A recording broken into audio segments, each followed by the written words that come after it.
Assalamualaikum warahmatullahi wabarakatuh. Selamat siang, Bapak Ibu sekalian.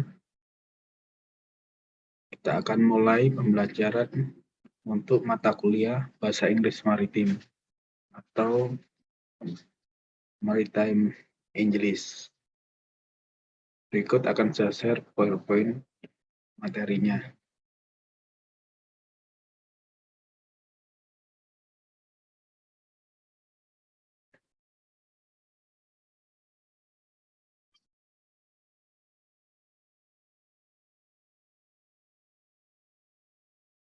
Kali ini telah saya bikin rencana pelaksanaan pembelajaran atau RPP-nya dengan durasi waktu 20 menit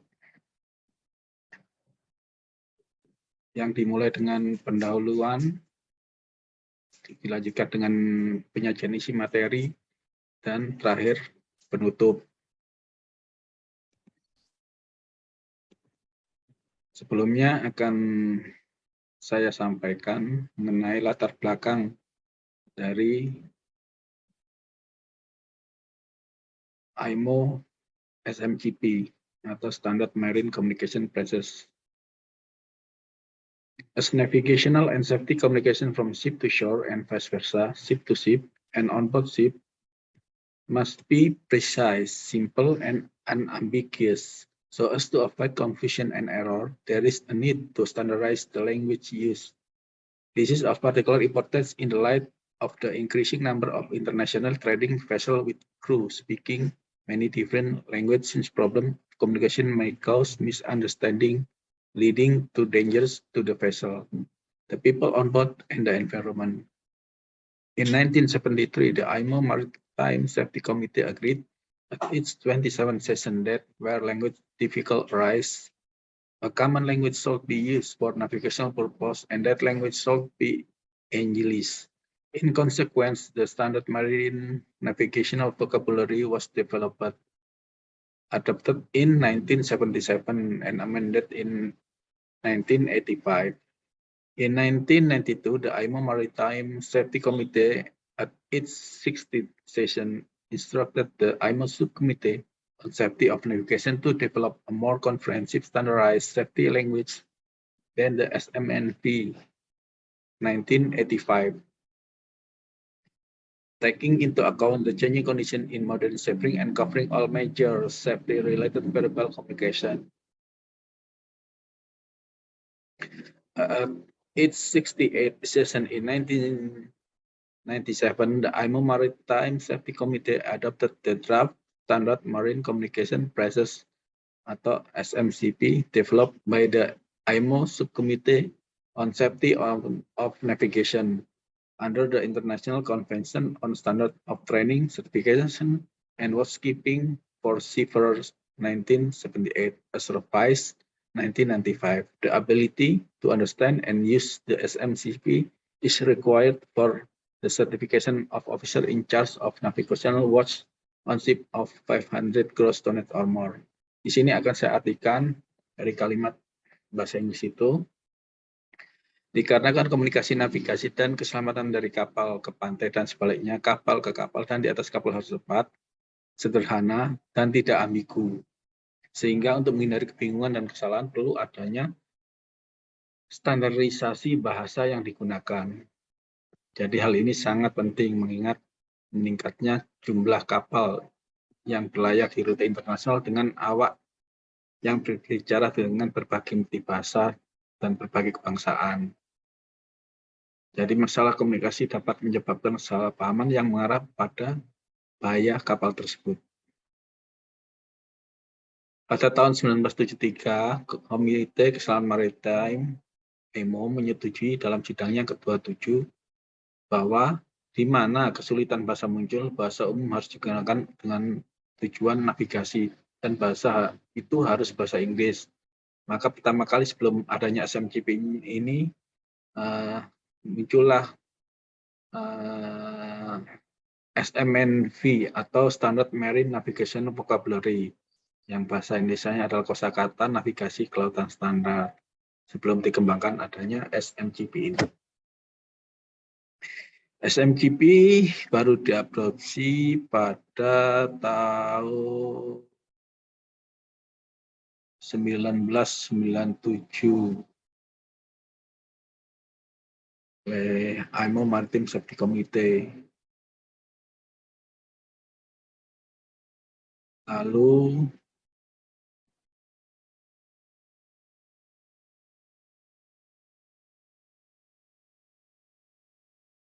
dimasukkan dalam STCW 1978 yang direvisi pada tahun 1995.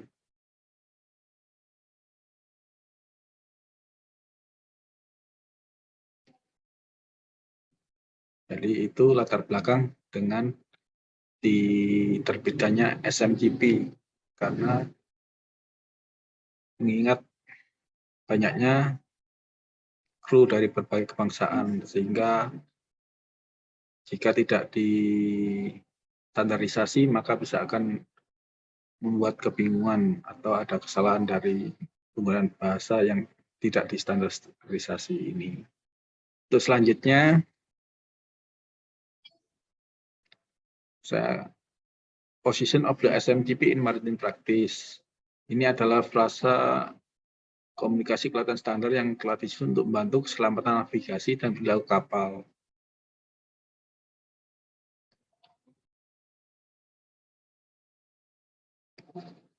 Frasa ini tidak dimaksudkan untuk menggantikan atau bertentangan dengan peraturan internasional untuk mencegah tabrakan di laut, atau peraturan lokal khusus, atau rekomendasi yang dibuat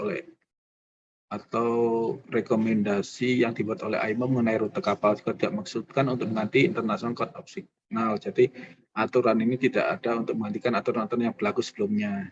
Jadi ini adalah suatu aturan baru menyesuaikan dengan aturan-aturan sebelumnya. Selanjutnya, Organization of SMGP. SMGP ini dibagi menjadi frasa komunikasi eksternal dan frasa komunikasi on-board. Sejauh penerapannya dan menjadi bagian A, bagian B berdasarkan statusnya dalam kerangka STCW 1978 sebagaimana yang direvisi. Bagian A mencakup frasa yang berlaku dalam komunikasi eksternal dan yang dengan demikian dapat dianggap sebagai pengganti kosakata navigasi kelautan standar atau SMNV tahun 1985 yang diminta untuk digunakan dan dipahami oleh kode STCW 1995 tabel A2/1.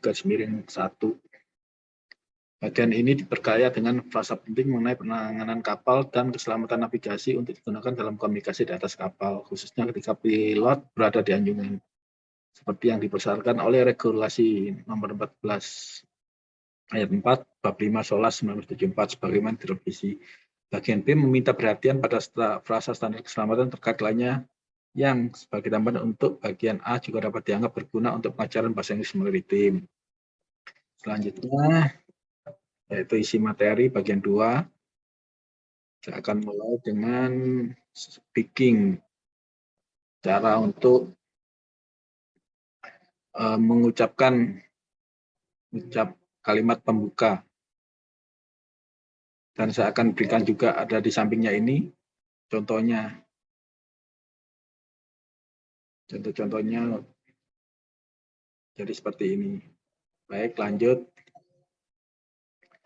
Selanjutnya adalah contoh untuk mengenalkan diri. Jadi kalimat mengenalkan diri dalam bahasa Inggris seperti ini bisa dilihat. Jadi kalian bisa menyusun sendiri kalimatnya seperti ini dan contohnya ada di sebelah kanan ini. Yang ada tulisan ini seperti yang saya pakai ada nama saya ini. Berikutnya di sini akan saya tentang vocabulary dalam shipping term yang sesuai dengan definisi yang ada di STCW E1 Part 1.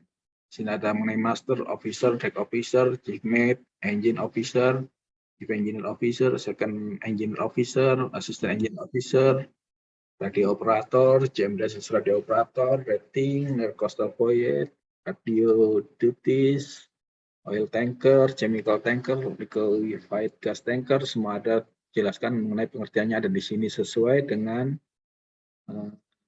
STC WA1 Part 1. Jadi kalian bisa baca semua di sini mengenai pengertian-pengertiannya dan bisa diartikan oleh alat terjemahan yang ada.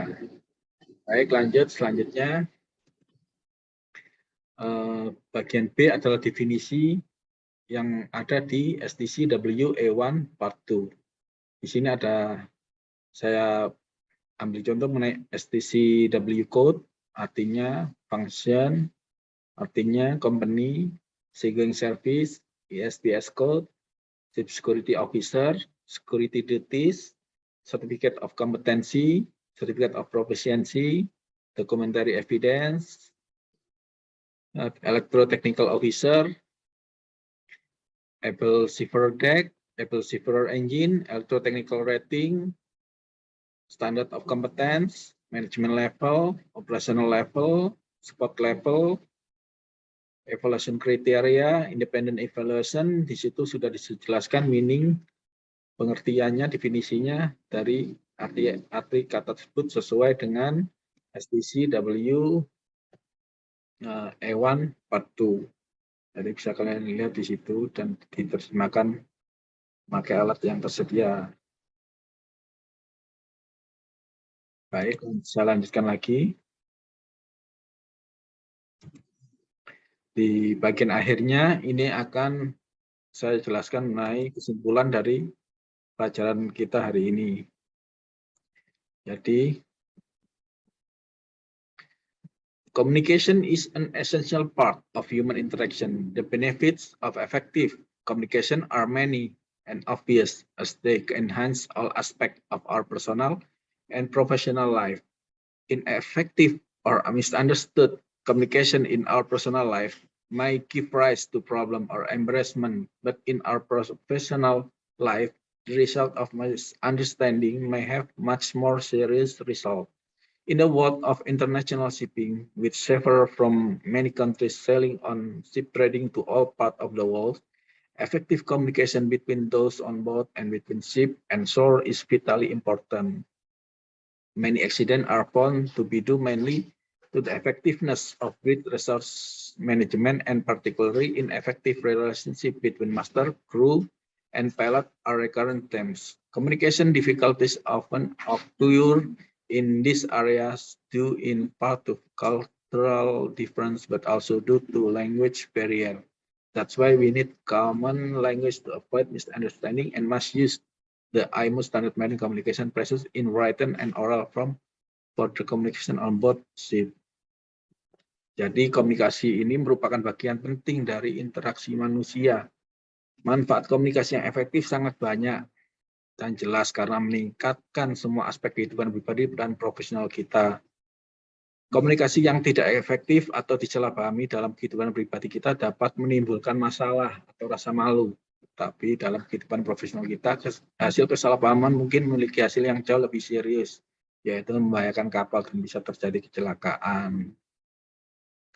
Dalam dunia pelayaran internasional dengan para pelaut dari banyak negara yang berlayar dengan kapal-kapal yang berlayar dengan rute ke seluruh penjuru dunia, komunikasi yang efektif antara mereka yang berada di atas kapal dan antara kapal dengan pihak darat sangatlah penting. Banyak kecelakaan ditemukan terutama karena efektivitas dari beach resource management atau manajemen dari kru yang berada di anjungan seperti nakoda atau mualim menjaganya, dan khususnya hubungan yang tidak efektif antara nakoda, kru, dan pandulat adalah kejadian yang selalu berulang dan bisa menyebabkan kecelakaan kapal atau yang sangat lebih serius lagi bisa menimbulkan korban jiwa dari kru tersebut sendiri. Kesulitan komunikasi sering terjadi di daerah-daerah ini sebagian karena perbedaan budaya, tetapi juga karena hambatan bahasa. Yang paling utama biasanya adalah hambatan bahasa sehingga menyebabkan kesalahpahaman. Itulah sebabnya kita membutuhkan bahasa yang sama untuk menghindari kesalahpahaman dan harus menggunakan IMO SMGP atau Standard Marine Communication Press dalam bentuk tertulis dan lisan untuk komunikasi di atas kapal. Demikian Bapak Ibu, terima kasih.